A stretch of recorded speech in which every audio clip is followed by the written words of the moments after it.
Late करते हैं कि ये वाली जो है डाउनवर्ड फोर्स लग रही है, तो इतनी फोर्स को हम लेट करते हैं कि ये इसकी एंटी क्लॉकवाइज मूवमेंट्स है, और ये इधर जो लग रही है वो इसकी क्या है जी, क्लॉकवाइज मूवमेंट्स है। ठीक है, अब इसका डिस्टेंस हमने फाइंड करना है। हम according to second condition of equilibrium को जब हम देखते हैं तो हमने कहा था sigma tau is equal to 0। यहाँ पर 3 टॉर्क जो है वो अप्लाई होंगी। टॉर्क 1 जो F100 की वजह से होगा, दूसरा जो है रिएक्शन की वजह से है, और तीसरा टॉर्क जो है वो क्लॉकवाइज हम उसको लेट करते हैं, वो हमारा क्या होगा, जो इस वेट का होगा। समझ में आई बात? 3 टॉर्क होंगे, उनको जब हम प्रिंसिपल ऑफ मूवमेंट में पुट करेंगे according to second condition of equilibrium को पुट के अकॉर्डिंग कि सिग्मा जो टी है, टॉर्क है, वो इज इक्वल टू हमारे पास 0, तो इसको अकॉर्डिंग दिस हम वैल्यूज जो है वो उसको पुट करेंगे। अब हमारे पास ये वाला फर्स्ट टॉर्क जो है वो क्या है, force multiplied by O G, sorry A O, ये है हमारे पास। टॉर्क 2 इज इक्वल टू हमारे पास रिएक्शन। अब रिएक्शन ऊपर की तरफ लग रहा है, अगर हम देखें, अगर इसको भी ना देखें तो अगर जस्ट हम ये देखें कि यहाँ पर जो है एज रखा हुआ उसके बीच का डिस्टेंस नहीं है, या हम ये देखें कि इसके ऑपोजिट फोर्स जो है वो 0 है, इसके बीच का डिस्टेंस 0 है, देन आर ये सेकेंड टॉर्क जो है वो 0 हो गया। थर्ड वाला जो है वो उसकी वैल्यू हमने जब फाइंड करनी है, एक तो यहाँ पर उन्होंने W दिया हुआ है, दूसरा डिस्टेंस जो है वो हमारे पास OG है। अब OG की वैल्यू हमारे पास नहीं है। ठीक है, फोर्स की वैल्यू जो है बेटा हमारे पास जो है वो 100 है, और AO की वैल्यू क्या है, 0.5 है। हमने फाइंड क्या करना है, OG की वैल्यू। अगर हम देखें AG जो है पूरा ये वाला AG पूरी एक लाइन, ये हमारे पास AG जो है इसके 2, इसको यूं डिवाइड किया है। सिर्फ मैं इतने पार्ट को ग्रीन से शो करके दिखा रही हूँ। ये देखें, ये 0.5 है, AG पूरा जो है वो हमारे पास 0.75 है। हमने ये फाइंड करना है। ये फाइंड करने के लिए क्या होगा, टोटल में से हम 1 पार्ट को जो है वो माइनस कर देंगे। हम इस तरह करते हैं ना कि अगर हमारे पास 2 जो है वैल्यूज, उनका सम जो है, for example A plus B is equal to C। अब हमारे पास A की वैल्यू अगर 1 है, 2 कह लें, B की वैल्यू हमने फाइंड करनी है, C की वैल्यू भी हमारे पास है 10, तो हम C में से A को माइनस कर देंगे तो हमारे पास B की वैल्यू आ जाएगी। सो लाइक दिस हमारे पास AG जो है वो C है। अगर हम इसको लेट करते हैं, देखिए बेटे, A जो है वो हमारे पास क्या है, 0.5 है, B की वैल्यू हमने फाइंड करनी है, C की वैल्यू हमारे पास क्या है, 0.75, यानी ये हमारे पास क्या है, OA या AO, और ये हमारे पास क्या है, OG, और ये हमारे पास क्या है, AG। क्लियर हुआ पॉइंट? ओके, अब हम इसकी वैल्यू फाइंड करेंगे तो हम लिखेंगे यहाँ पर OG इज इक्वल टू, हम इसको इसी तरह लिख लेते हैं ताकि आपके समझने में भी आसानी हो जाएगी, AO plus OG that is equal to AG के, इनकी वैल्यूज पुट करें, 0.5 प्लस OG 0.75 मीटर, तो OG की वैल्यू हमारे पास क्या आ जाएगी, 0.75 minus 0.5 that is equal to 0.25। अब समझ आया डायग्राम में जो उन्होंने 0.25 दिया हुआ है वो किस तरह से है? क्लियर? नेक्स्ट करो। ओके, अब इसको अपने माइंड में रखें। हमने सेकेंड जो कंडीशन ऑफ इक्विलिब्रियम है उसके अकॉर्डिंग हमने देखना है कि ये अब इसमें वैल्यूज हमने पुट करनी। ठीक है, sigma torque is equal to 0, total torque कितना है हमारे पास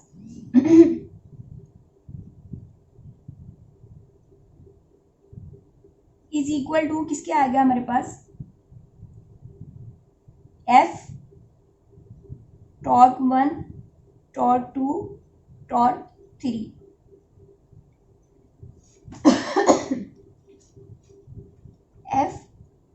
multiply by AO plus R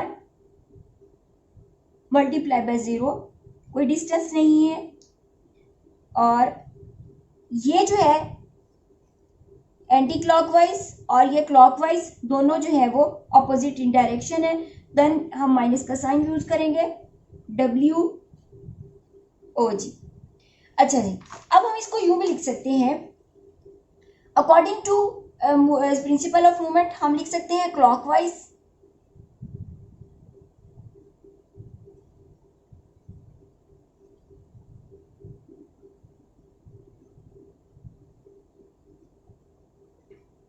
anti clockwise movements. ठीक है, अब इसमें वैल्यूज पुट करें तो हमारे पास कैसे आएगा, ये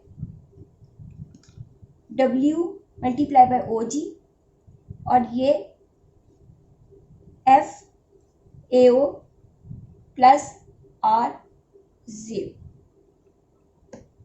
अब ये अगर हम इस इक्वेशन को रीअरेंज करें तो यही शक्ल बन जाएगी, F multiply by AO minus plus 0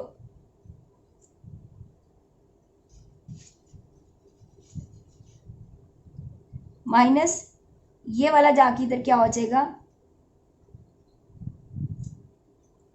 that is equal to 0। Same आ गया, समझ में आई बात?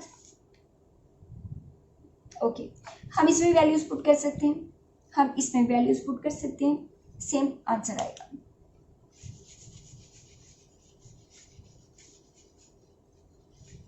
अब मैं फॉर्मूला लिख के इसमें वैल्यूज पुट करती हूँ, देखिए जरा।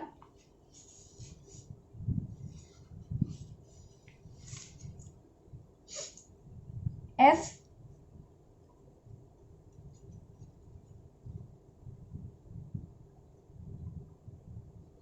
WOG is equal to F multiply by OA या AO plus R multiply by 0। Clockwise और एंटी क्लॉकवाइज मूवमेंट्स को बराबर पे रखा।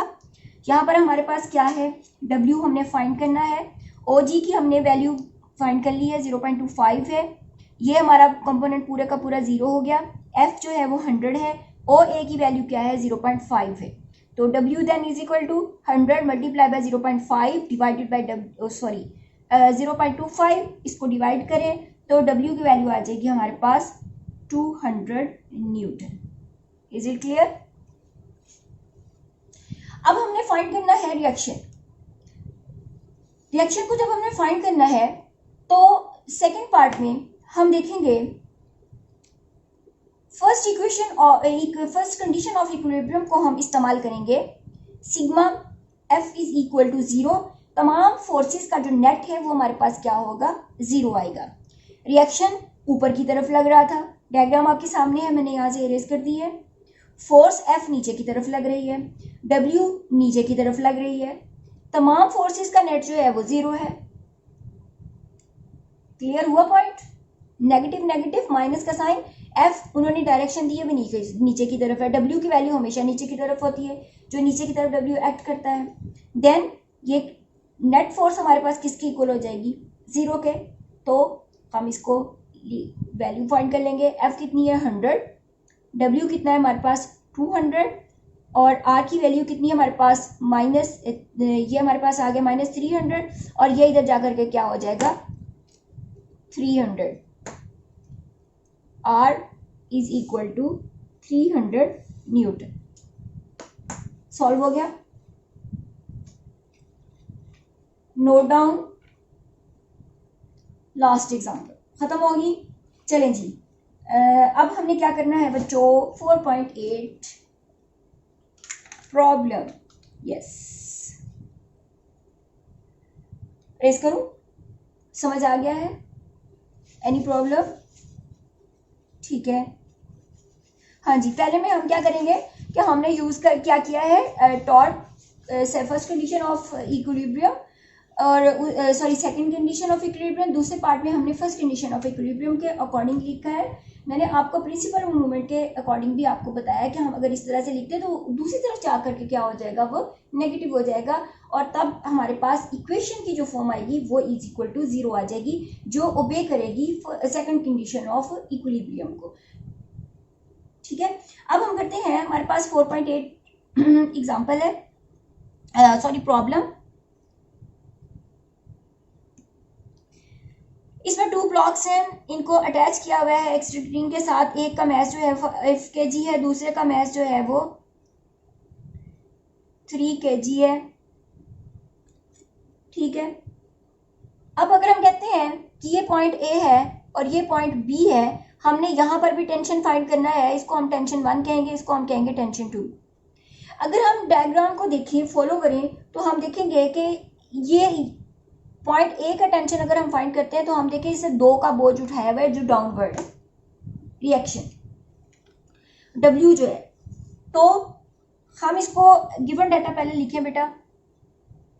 गिवन डाटा में है हमारे पास m1 that is equal to 5 kg, m2 that is equal to 3 kg, g की value 10 metre second square. Required में क्या आ जाएगा हमारे पास,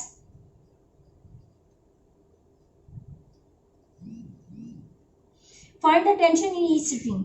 हमने हर स्ट्रिंग में जो है वो फाइंड करना है टेंशन। टेंशन फाइंड करना है हमने।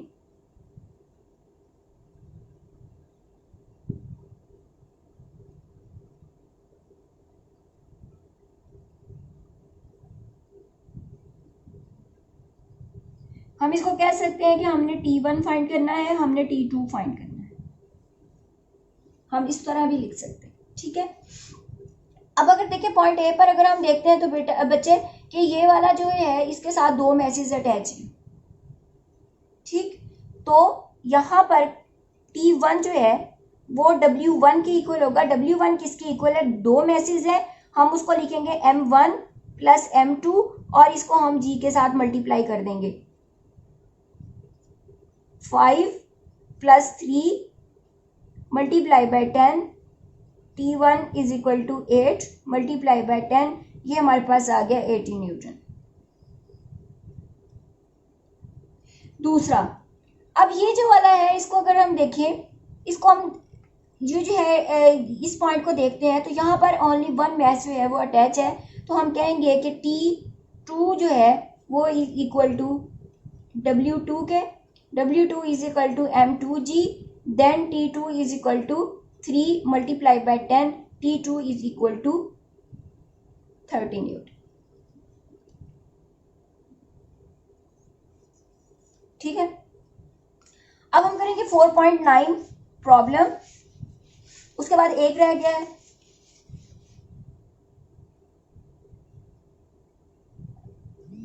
Four point 9,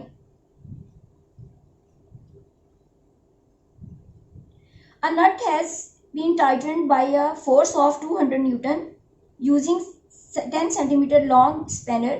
What length of the spanner is required to loosen the same nut with the 150 Newton force? अब हमारे पास ये स्पैनर है,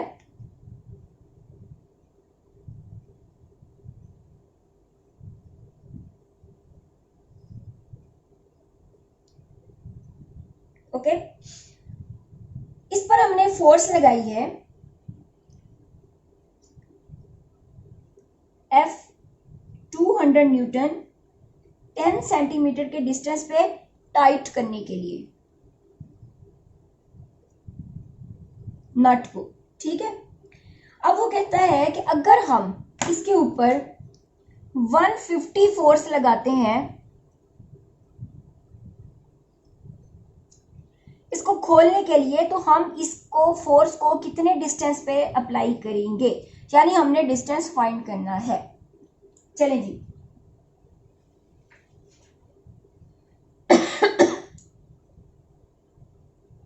गिवन डाटा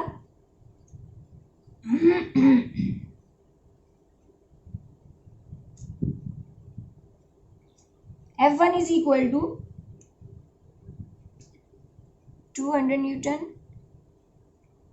लेंथ कह दें या D1 कह दें, 10 सेंटीमीटर, 10 डिवाइडेड बाय 100 बचे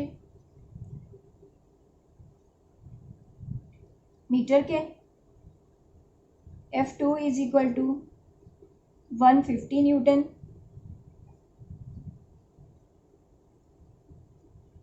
रिक्वायर्ड डाटा में बेटा क्या आएगा, हमने D2 फाइंड करना है, ठीक है। अच्छा जी, according to principle of movement, जी ये लिखेंगे, according to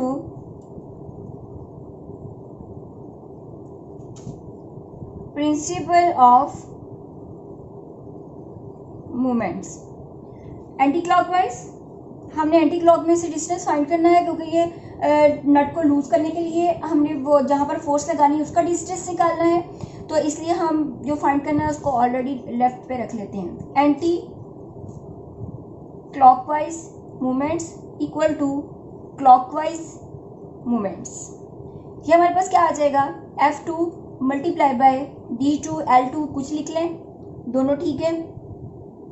F1 multiply by D1, आप इसको L1 भी लिख सकते हैं, L1 भी लिख सकते हैं बेटा, आप इस बच्चे इसमें से कुछ भी यूज कर लें।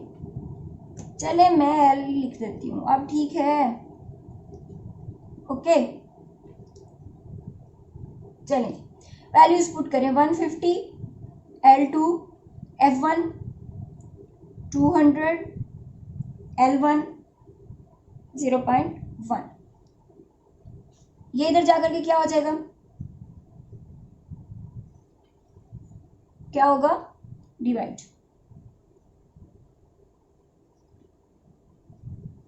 ठीक है। चलें जी, ये आ गया हमारे पास 0.133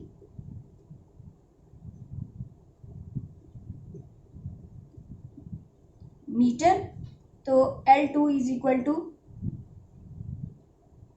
इसको 100 से मल्टीप्लाई करें, 0.133 multiply by 100 that is equal to 13.33 centimetre.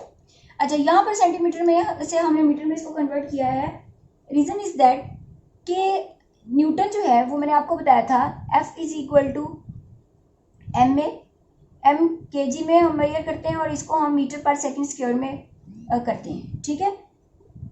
तो इस सेम यूनिट के साथ मल्टीप्लाई या डिवाइड होंगे, तो इस मीटर के लिए जो है, जो न्यूटन के अंदर है, उसके लिए हमने इसको भी पहले मीटर में किया है, बाद में आंसर उन्होंने मांगा है वो है कि फाइंड करें इसको सेंटीमीटर में, ठीक है। अब हमारा है लास्ट प्रॉब्लम 4.10, ठीक है। ये मैंने आपको अगेन करवा दिया है, कुछ बच्चों ने कहा था कि इसको दोबारा से करना है हमने, तो मैंने कहा सारी क्लास को करवा देती हूँ, ठीक। अब block of mass 10 kg is suspended at a distance of 20 centimeter from the center of the uniform bar 1 meter long।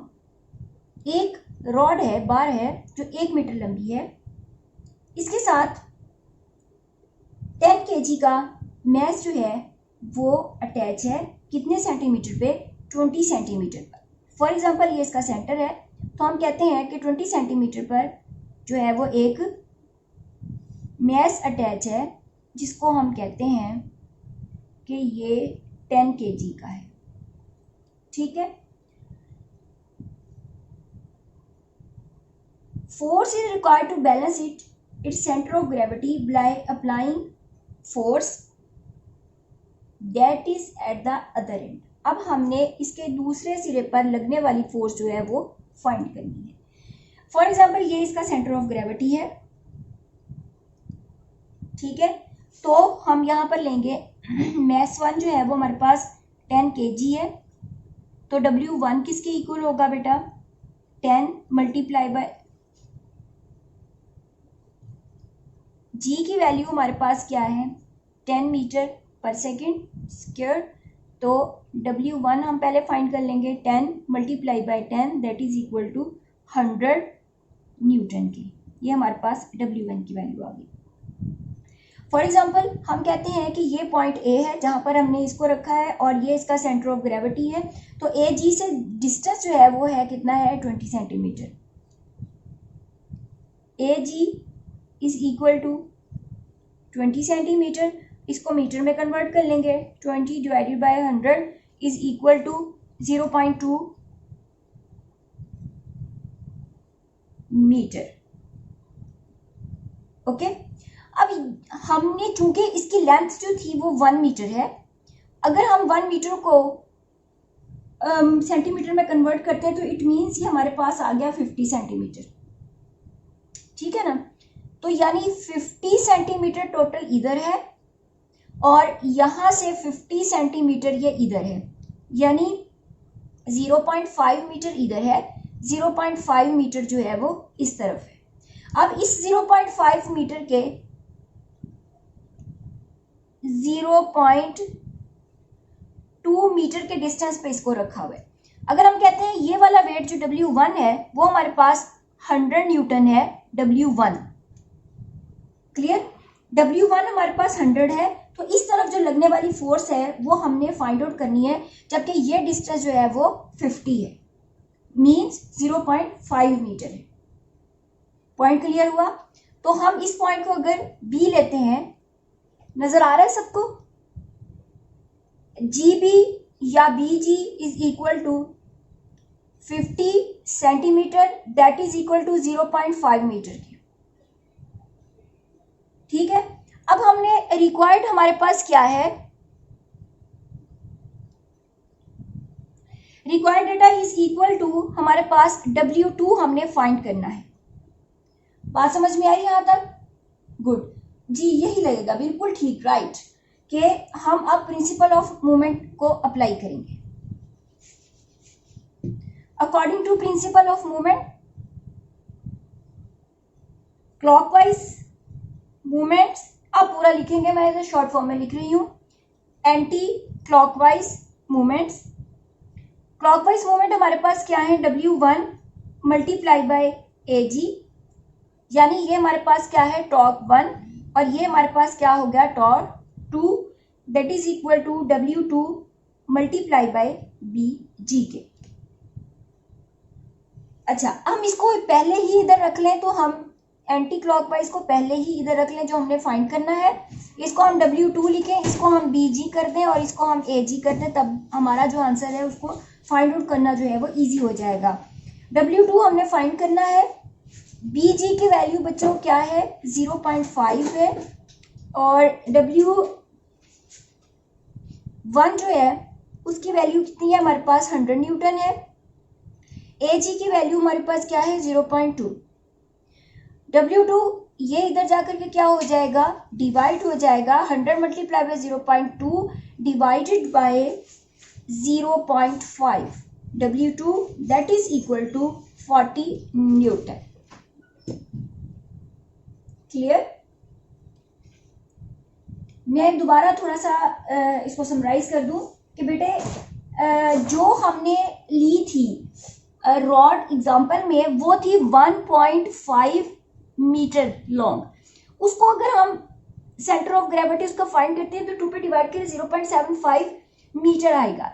इस क्वेश्चन हमारे पास है उसकी length 100 centimetre that is equal to 1 metre के है हमारे पास।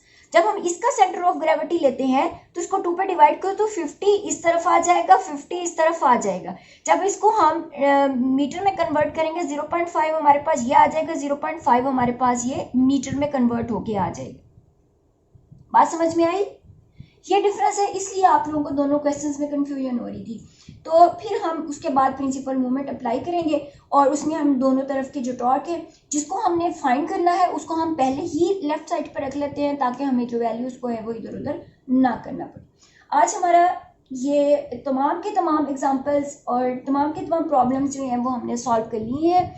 आई होप कि सारे के सारे अब समझ में आ गए हैं। अब आपका टेस्ट होगा नेक्स्ट मंडे को इसका, तो लेकिन बेटा आप लोग इससे पहले असाइनमेंट्स मुझे जमा करवा दें। कुछ बच्चों ने मुझे दिए हैं, उनकी मैंने मिस्टेक बता दी है, आप उसको देखें और अपना जो है जिन्होंने अभी मुझे नहीं दिए क्वेश्चंस वो क्या करें उसको देखें, जहाँ जहाँ मैंने बताया है पहले खुद से करेक्शन करें, उसके बाद जो है वो मुझे दें, क्योंकि जब आप उसको देख के खुद उसकी करेक्शन करेंगे तो आपको समझ में आएगा कि आप कहाँ पर प्रॉब्लम आ रही है, कि जो चीज़ आपको तंग कर रही है, कंफ्यूज कर रही है। फिर आप मेरे पास लेके आइएगा ताकि फिर हम उसको दोबारा से डिस्कस करें। जैसे अभी आपने कहा था तो मैंने उस क्वेश्चन को दोबारा कर दिया, ठीक है। नेक्स्ट क्लास तक के लिए बच्चों, अल्लाह हाफिज़।